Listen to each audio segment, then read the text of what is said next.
Do you think AI is currently overhyped or underhyped? That's a very good question because that's what everyone is talking about. Welcome to the Tech for Non-Techies podcast. I'm your host, tech entrepreneur, executive coach, and Chicago Booth MBA, Sophia Matveeva. My aim here is to help you have a great career in the digital age. In a time when even your coffee shop has an app, you simply have to speak tech. On this podcast, I share core technology concepts, help you relate them to business outcomes, and most importantly, share practical advice on what you can do to become a digital leader today. If you want to have a great career in the digital age, this podcast is for you. Hello, smart people. How are you today? In this episode, you are going to learn some sensible approaches to leadership in the age of AI. As I'm sure you've noticed, AI is a really hot topic right now. The day that this podcast episode comes out, Nvidia, the chip maker that can train and run generative AI models like ChatGPT, has surpassed Microsoft and Apple to become the most valuable publicly listed company in the entire world. And guess how much it's worth? It is now worth $3.3 trillion. Oh my. So AI is clearly making some people a lot of money. But when a technology receives this much hype, then people start losing their minds and put the technology on a pedestal. And this can have really negative consequences. So here's an analogy for you. Do you remember when you really last fancied somebody, like you just thought that they were the sexiest person in the world? Did you see that person objectively? Absolutely not. So I think we're kind of in the same place with AI right now. This is why for this episode, I invited an expert on both leadership and technology to discuss how business leaders need to approach AI. You are going to hear from David de Cremer, and he is the Dean of the Diamore McKim School of Business at Northeastern University, and he's also the founder and director of the Center on AI Technology for Humankind at the National University of Singapore Business School. David is known for studying the role of leadership in the context of AI adoption and digital transformation. He has way more accolades than I can list in this episode, but he is very smart, very successful, taught at Cambridge, and so on and so forth. He's the author of several books, and his latest is called The AI Savvy Leader: 9 Ways to Take Back Control and Make AI Work. So let's welcome David. Welcome to the Tech for Non-Techies podcast. Thank you, Sophia, for having me. Happy to be here. So my first question to you is, do you think AI is currently overhyped or underhyped? That's a very good question because that's what everyone is talking about. I definitely do think if we look at what is happening within business, in organizations, AI is overhyped. And the reason why I'm saying this is, as you know, most of the AI, the amazing, wonderful stuff that we see that gurus are promoting, that we read about in the magazines, has been developed in a lab. And a lab is a context where basically you don't have any stakeholders to take into account. You're not going to harm humans right away. But once you bring it into business, you have a range of stakeholders to take into account. You need to take care of their interests. So risk management goes up exponentially once you move it into that context. And what that implies is that the AI that we're all going crazy about and that we see what is potentially possible will not be possible in business today, because your risk management will make that you're using not the latest version of AI or the most hyped version of AI, because you can't. It's not tested. We don't know the consequences. Your risk management will downplay that. And that's what I always say to companies. Most of the AI today is still supervised machine learning, which means, of course, there's a human in the loop. Dreaming about artificial general intelligence, please be my guest. No problem. But it's not going to happen in the next 5 years in your company. And especially not because most companies are not even well prepared. If we look at the numbers, we see that most digital transformation projects, AI adoption projects, are failing because they can't upscale. And one of the reasons there is the lack of business direction, business leadership in saying, what is it that we want to do with AI? for which organizational purpose. And that's also the reason why I wrote my book, of course. So I was actually going to bring that up because in your book, you said when it comes to AI-driven transformation, leaders are not leading. And for the people watching this is the book, The AI Savvy Leader. So what do you mean that business leaders are not leading when it comes to AI transformation? Yeah, well, it's basically the observation that guided the writing of this book. So in my work as a consultant, as a business school professor, and now also as the dean of a business school, when I talk to companies, one of the first things that I see is that most of their budget, up to 70, 80% of the budget reserved for technology and transformation projects, will go to the adoption, the acquirement of the technology. Mm-hmm. And that's where business leaders leave it, because as you can imagine, most executives today, when they were educated, there were no topics like AI on the curriculum. There were no topics like sustainability. They weren't thinking about these things. So the problem that most business leaders today are facing is they have to get to know this new technology, which is basically a tool to use, while at the same time adapting to it. It's a conundrum they're faced with. And that's a very difficult one. So how can you learn about it while you don't even know it? And that, of course, induces fear. And that fear is enhanced further by a sense of urgency, because just read any magazine, any business magazine or newspaper today. What is the major statement being made? The biggest risk today in business is not using AI. So, of course, there's a fear of missing out. And a lot of business people feel inadequate. So what happens, and this is what I call in my book, the myth of technology driving technology transformation, business leaders start believing in that myth. It's only tech experts who know what to do with this technology and make value and create value for our business. But this is where it goes wrong. Because as you know as well, technology, again, AI is a tool at the moment. It's a tool that we use, hopefully to create value for all our stakeholders. Now, how do you create value? By first of all, knowing the relevant business questions. You need to know what is it that you want to create as an organization? Why are you in business? Who are your stakeholders? How are you going to work with this? These are all business questions. So now the question becomes, are tech experts business experts? No. So that's why I said most leaders sideline because they're not AI savvy enough. And once they have that AI comprehension, they will be able to develop a narrative where they can say, these are the business questions. But now I have a narrative where I can tell a tech expert, I think AI, data management, analytics could be used here to address that question. And at that point, you delegate because the tech expert will drive the execution. What we see now is tech and AI enters the organization. We've done the budget part and we already delegate, which is too early. It's interesting that you're seeing this as well, because this is literally the reason why I set up Tech for Non-Techies, because, when I came out of business school, so I was at Chicago Booth, and that's where I started my first tech company. But before I worked in private equity, so very, very different field. And that's when I really saw that there is this divide. There are the computer science students and then there are the business students. And then, as you get into the professional world, you have the business leaders and you have the technical leaders. And in a lot of cases, the two don't really know how to speak to each other. And there's also kind of fear. There's definitely fear from the business leaders that, the tech people are doing something very complicated. I won't be able to understand it. And in order for me to even talk to them, I basically have to take a coding course. And of course, most people don't want to take a coding course. And so then they kind of take themselves out of the conversation.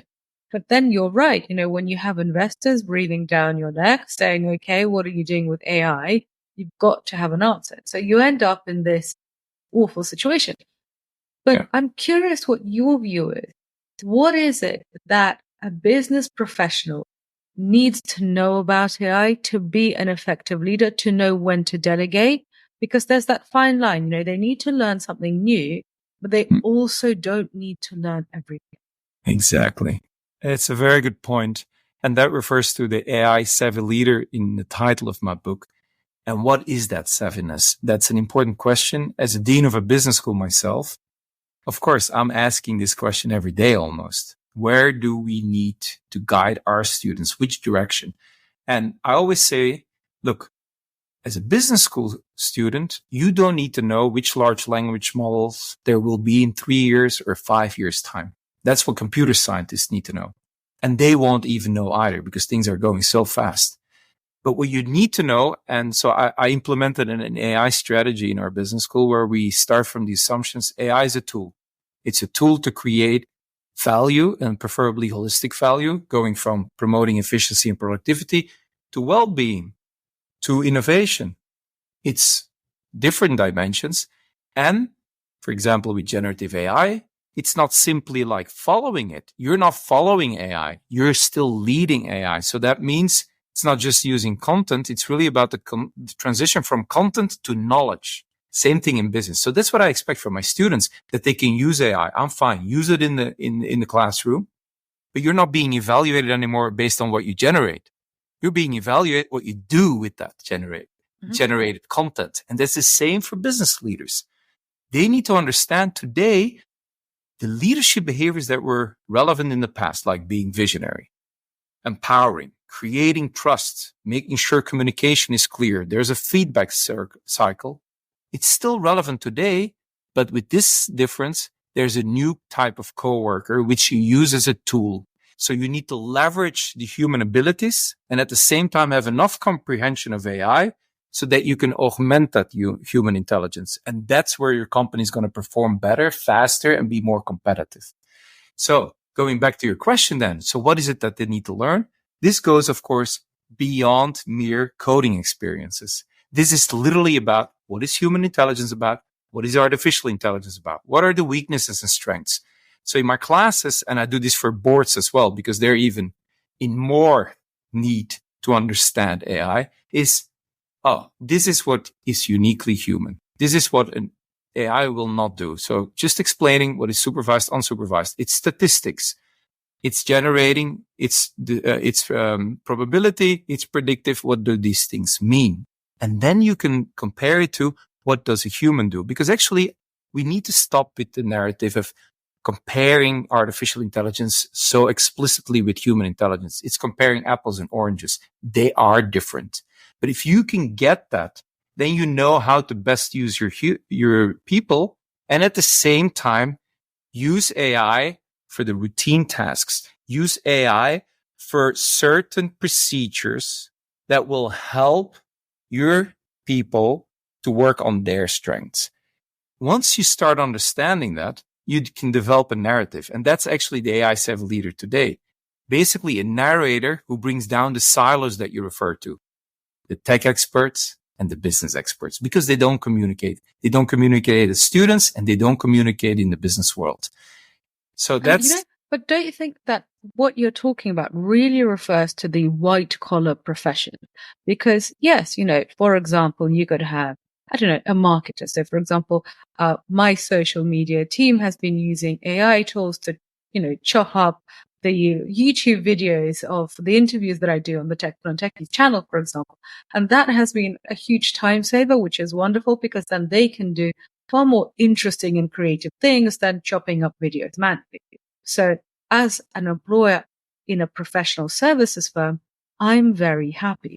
However, if you look at, say, Ocado, which is a British supermarket, and you look at their warehouses, that's basically, they're kind of like Amazon warehouses where they are really operated by robots and they're operated by AI. And in that case, there are blue collar workers that are basically not doing those jobs anymore. So isn't it the case that in some cases, so in the blue collar workspace, AI is replacing jobs, but with white collar workers, it is a work enhancer? What do you think of that, Steve? I love the examples that you're providing. In your industry, which is a creative industry, yes, AI can help you focus on the more creative aspects. What am I going to do, as I said, with the content generated? I don't have to cut up the clips. I don't have to do all that routine work, which is mechanistic, basically. I don't have to reduce myself to this anymore. I can use it as a tool and run with the content. Great. And that's what we all like to see. But of course, you have a point there. Not all our jobs in the world are creative jobs. So what about many of these other jobs? And then if you look at Amazon, for example, and they're known, of course, for a certain management procedure, which is much more mechanistic. So if you look at management in general, actually, Sophia, it's never innovated since 1911, when the book on management systems was published, Principles of Scientific Management.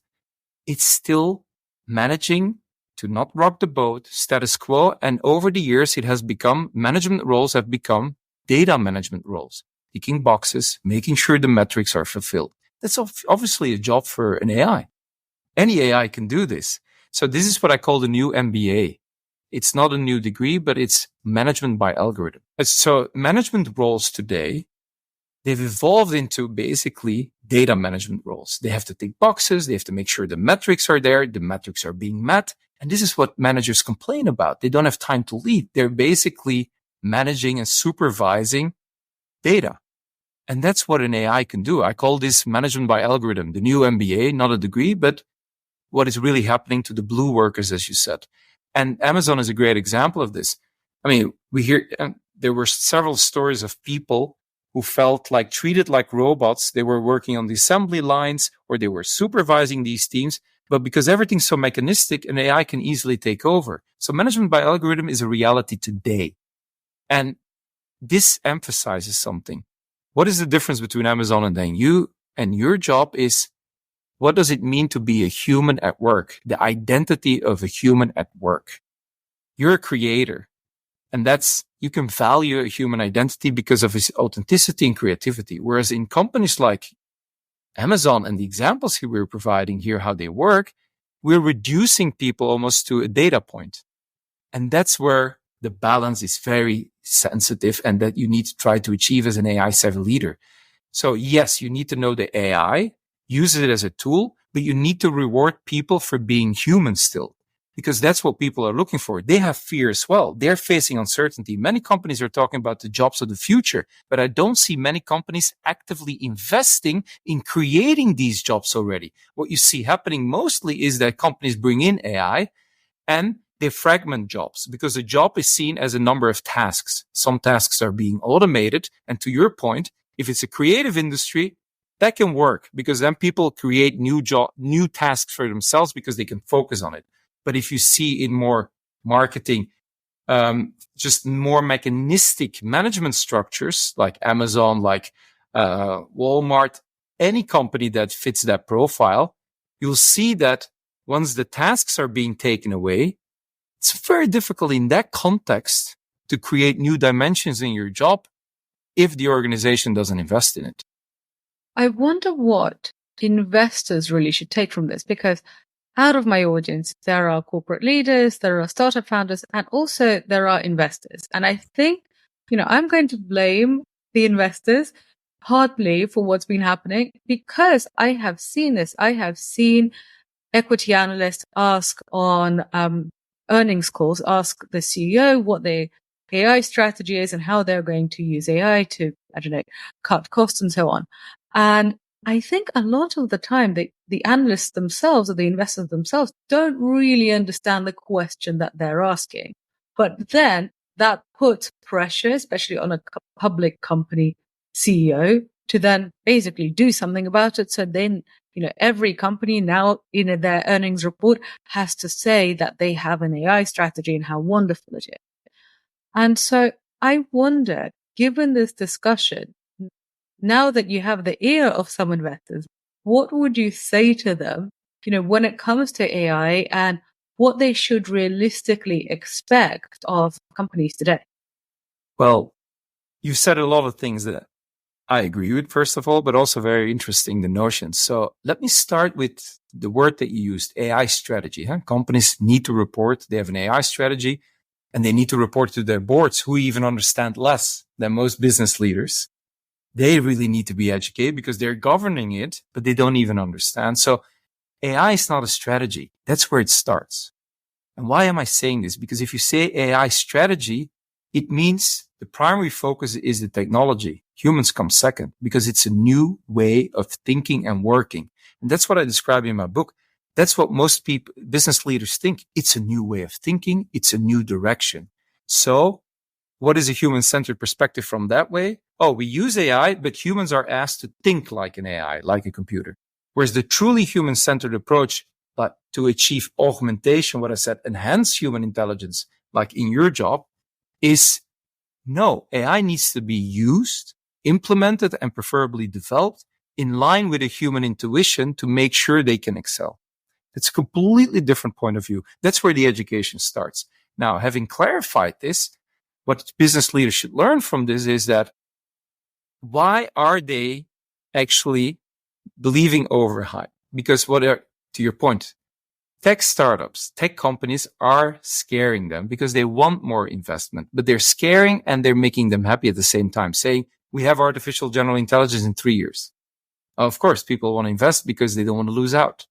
At the same time, the same person who's saying that will also be saying, yeah, but it may end humanity. So we also have to be careful here. So there's also certain fear. So what is happening? Who feels adequate in this world? No one except the tech companies. Mm-hmm. So we give them free rein. And this leads to an AI arms race, for example. Now we see tech companies, basically we're witnessing tech companies trying to beat each other in every arms race they can identify. And out of fear, but also out of hope, we keep giving them money. Oh, that's interesting. Now we have to bring it in. Now we have to bring it in the organization. Yeah, but they know best. I mean, so what do? I put all my budget in what they know best. We buy it. Now, that's one thing that you need to learn to see. The second thing is, again, this goes back to my earlier point. You spend just so much money because they're the only ones you can trust, but then you delegate to the tech experts. So there's no augmentation. There's only automation of tasks. And that on the long term will undermine basically your organizational purpose. Again, your biggest challenge as a business leader will be to align your AI comprehension with your organizational purpose. And the reason why I'm saying this is I've done several interviews with big companies. And when I ask the top executives or board members, hey, you understand augmentation, don't you? And they say, yes. But then when I keep poking, they say, no, I really don't understand it, to be honest. We just have AI. It's cost effective. It can help humans. I said, okay, but what are you doing to make sure that AI can help humans? Oh, but that's not my job. Mm-hmm. No, I said, exactly. That's your job. But do you have the budget for this? Oh, no, we just bought everything. I mean, now the tech experts have to do it. That's why I hire talents and tech experts. Mm-hmm.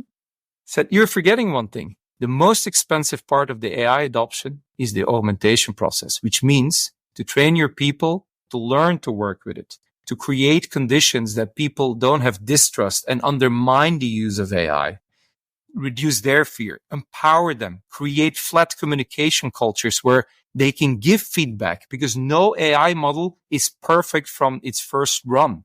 I always compare it to a plane. If a plane arrives, it's full of data. You want to know what's in these data. And what happens then is they analyze these data. If there's something wrong with the plane, they need to make that decision. Mm-hmm. So what happens there is this information flows very quickly throughout the organization. Just imagine the normal business structure. It would take 3 months to get to the top of that information. The plane can't wait for 3 months. You would be bankrupt right away. But still, this is how we do it with any AI adoption process. So as a leader, you need to create these conditions. And that's the expensive part.